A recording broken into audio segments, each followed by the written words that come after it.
Hello, welcome back. I'm the Erroneous Kaiser. These are the comics you should be holding behind your textbooks because this is the back to school comic book pull list.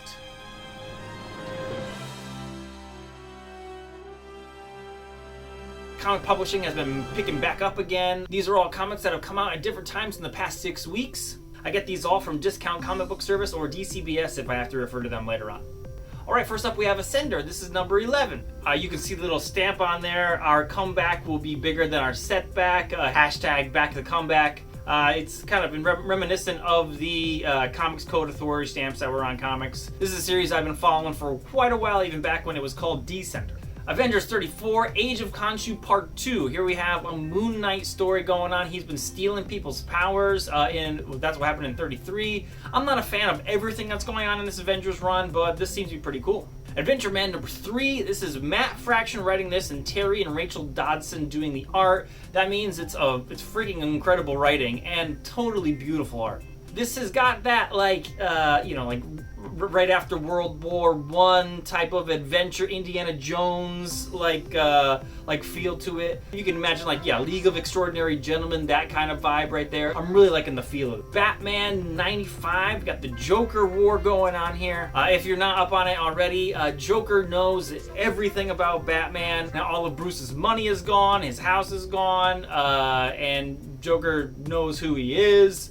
Looks like probably soon everybody's gonna know. Bruce Wayne's name is in the dirt because he was using these shell companies and offshore holdings to store all his money, which is actually pretty crappy. And when I was reading it, I was kind of happy he was getting caught on that. When James Tynion IV first got on Batman writing duties, I was like, oh, I don't know, but I'm freaking loving what he's doing here. And actually, there's a whole bunch of books he's writing that are in my pull right now. We got Dark Knight's Metal, Death Metal number 2.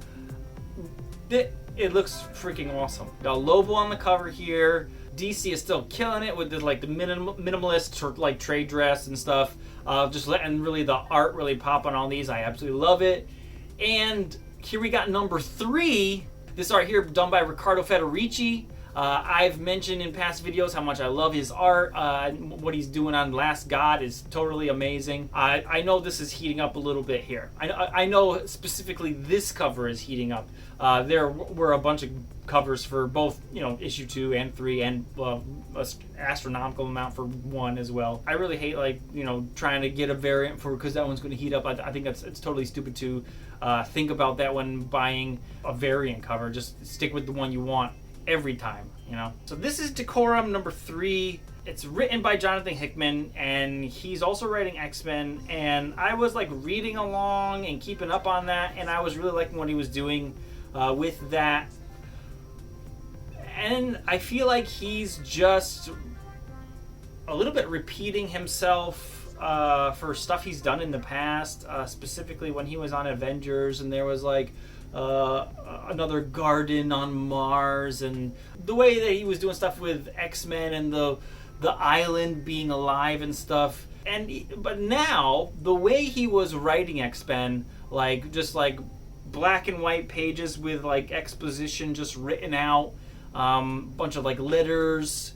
I mean, it was okay for X-Men because it was you kind of seeing secret documents and stuff like that, but the same kind of colors and layout are happening here in Decorum, and it's kind of, I don't know, the second issue it felt like he was just trying to be out there for artistic purposes or something like that, and I can't get into that all the time. This issue right here is going to be a big one for me, make or break whether I even keep reading it. The first issue ended where I wanted to get into the second issue. Second issue just left me with a bunch of information that'll probably become clear later on, but it was most of the book was that. There was nothing hooking me into staying there.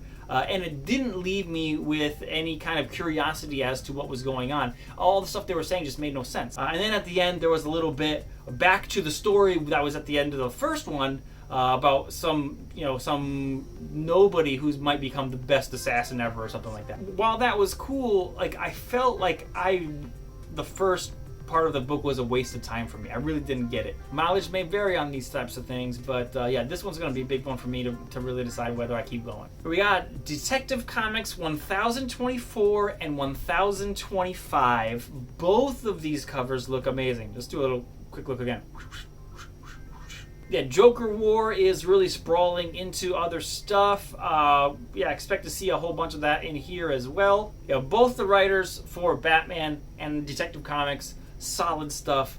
Both are really good reading. Gideon Falls, number 23. We can see the same little stamp on there. Hashtag back the comeback. Gideon Falls is a great series, like kind of bordering on that cosmic horror type of stuff. Another book being written by Jeff Lemire that I'm really enjoying. Guardians of the Galaxy, number 4. We got the zombies variant here. Looking pretty good. Yeah, I don't know, man. This so far, I was thinking this was gonna be great because Al Ewing was writing Immortal Hulk, and I was really loving that. I was hoping he would he's got some energy that was coming off of Immortal Hulk that he would be putting into Guardians of the Galaxy. But I'm just kind of like meh on it, I guess for the moment. We'll see how much longer he can stay in my poll. Right. Last God, Chapter 7. As I mentioned before, I'm a huge fan of the artist, Riccardo Federici. The story is something I am totally eating up as well. A land of dark gods full of magic and beasts. Man, yeah, it's totally sweet.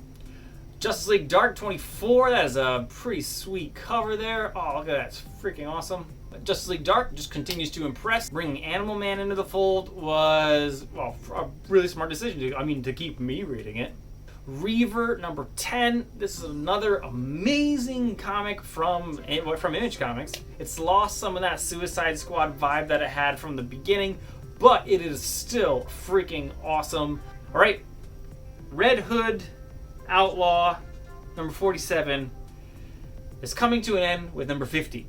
And I have been pushing this series on people for a really long time because I thought we were going to get back to this. Well, I mean, Artemis, Bizarro, and Red Hood as a team and going on doing stuff by themselves as status quo wasn't really a thing that lasted for very long, and I was just hoping it would get back to that, and it never did. And I kept saying, oh, it's my team, I look forward to it. But there was a whole bunch where I just really thought the story sucked. But I had really high hopes.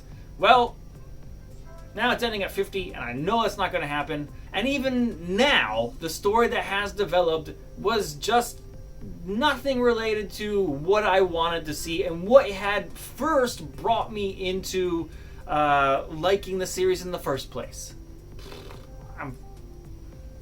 Spider-Man Noir. This is the second Spider-Man Noir series. Giving it a shot. I think it's 6 series long. I mean, not gonna expect any world-changing things to happen, but should be a just really fun read. Unlike Red Hood or anything like that, there is never any point where I feel like a downtime. There is always awesome stuff going on. Even when they're slowing down in the story, there's still so much good stuff going on. There's a little bit of family drama, but still everyone's there for each other. It just really gets me.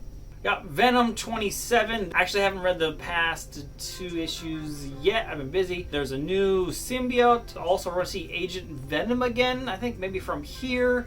So that would be a good reason to pick it up and check it out, I guess. I guess it's pretty hard to write a bad Venom story. Here we got Wolverine number 3. I mean, there's a little bit of delay on here. I kind of forget what's going on. Something with vampires, I think. I don't expect this to be having so much impact on the mutant world. Most of that stuff is going to happen in the regular X-Men comics probably. If those overall stories bleed into Wolverine and take him out of what's going on in here, I will probably just be whatever and stop. Watch that be exactly what happens in this issue. And actually in this one package, there was this free comic book day comic that also came with it. This is Street Fighter Ryu vs. Chun-Li. I don't really follow the Street Fighter comics and these Udon comics. I don't really follow them that much. If I see some Darkstalkers stuff from Udon, like in the dollar bins or something like that, I pick those up sometimes, but not so much Street Fighter. There you go. That's my opinion. Darkstalkers over Street Fighter. Alright, there you have it. Those are the comments that are at the top of my reading pile right now. If you feel like I left anything out, please let me know that down in the comments. Make sure you hit the like and subscribe button if you haven't already. It really helps out, I guess, my motivation to make these when there's some new people or new thumbs up, that kind of thing. If you don't want to do any of that, I get it. It's okay. I do hope you had a fun time watching. I'm the Erroneous Kaiser. I'll see you next time. Because this is the back to school.